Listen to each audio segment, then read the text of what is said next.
Iran Israel దాడులు మరింత తీవ్రమవుతున్నాయి. ఇజ్రాయెల్పై America ప్రత్యక్ష దాడులను ఇరాన్ తీవ్రంగా స్పందించింది. ట్రంప్ ప్రారంభించారు, తాము అంతం చేస్తామని చెప్పింది.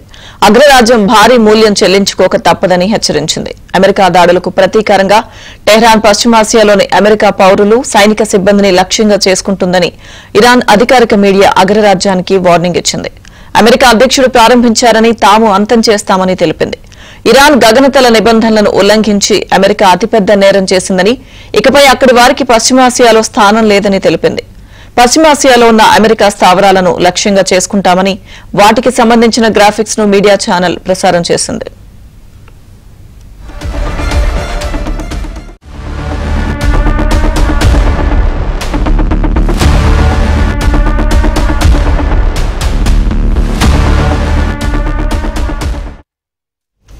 మరోవైపు ఇరాన్పై దాడులకు ప్రతిగా తాము ఎర్ర సముద్రంలోనే అమెరికా నౌకలను లక్ష్యంగా చేసుకుంటామని హౌతీలు ట్రంప్ను హెచ్చరించారు. దీంతో పశ్చిమాసియాలో ఉద్రిక్తతలు మరింత తీవ్రమయ్యే అవకాశం ఉంది.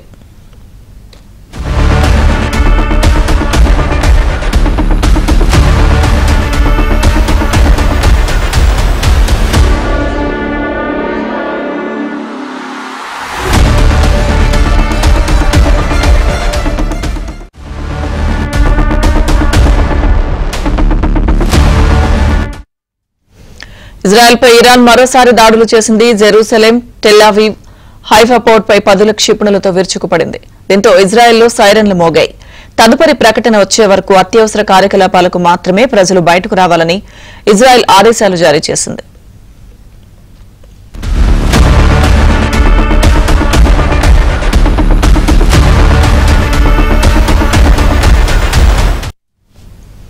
ఈ నేపథ్యంలో అమెరికాలోనూ హై అలర్ట్ ప్రకటించారు. టెహ్రాన్ తమపై దాడులు చేసే అవకాశం ఉండడంతో దేశవ్యాప్తంగా హై అలర్ట్ ప్రకటించింది. ఈ సమయంలో టెహ్రాన్ ఎలాంటి చర్యలకు దిగుతుందనే ఆందోళన సర్వత్రా ఉంది. దీంతో అమెరికా అప్రమత్తమైంది. తమ పౌరులకు ఎలాంటి హాని జరగకుండా ఉండేందుకు ముందుగానే జాగ్రత్త పడుతోంది. అందులో భాగంగా ప్రార్థనా స్థలాలు, సున్నితమైన ప్రాంతాల్లో నిఘాను పటిష్టం చేసింది. వాషింగ్టన్తో సహా పలు నగరాల్లో హై అలర్ట్ ప్రకటించింది. ఇరాన్లో దాడుల నేపథ్యంలో పరిస్థితిని పర్యవేక్షిస్తున్నట్లు న్యూయార్క్ పోలీస్ అధికారులు తెలిపారు. మతపరమైన ప్రదేశాలు, సాంస్కృతిక, దౌత్య ప్రాంతాల్లో భద్రతాపరమైన చర్యలు చేపట్టినట్లు తెలిపారు.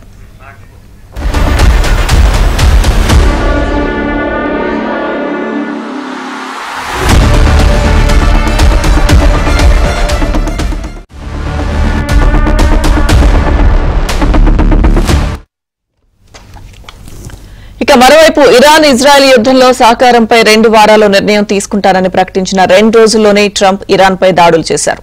అనంతరం అమెరికా భారీ బాంబులు ఫోడోపై వేసిందని, ఇరాన్ గగనతలం బయట నుంచి దాడులు చేశామని తెలిపారు. ఇక ఇజ్రాయెల్ అమెరికా చరిత్రలో ఇది చాలా ముఖ్యమైన పరిణామం అన్నారు.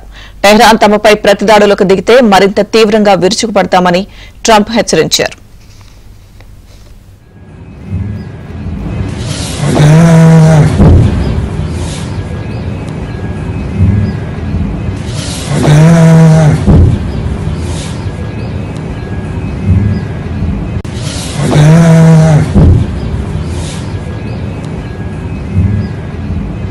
Much.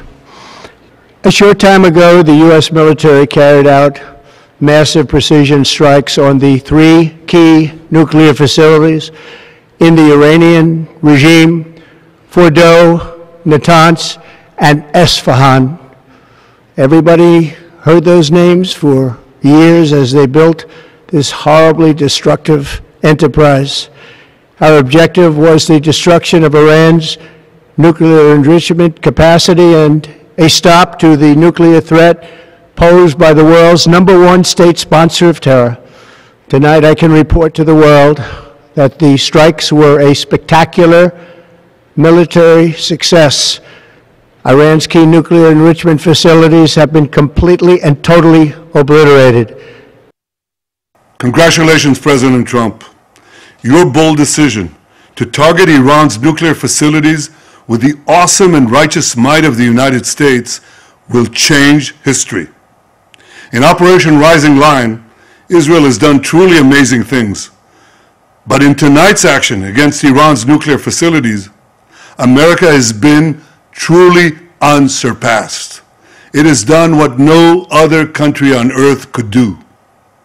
History will record that President Trump acted to deny the world's most dangerous regime the world's most dangerous weapons. His leadership today has created a pivot of history that can help lead the Middle East and beyond to a future of prosperity and peace. President Trump and I often say, peace through strength. First comes strength, then comes peace. And tonight, President Trump and the United States acted with a lot of strength.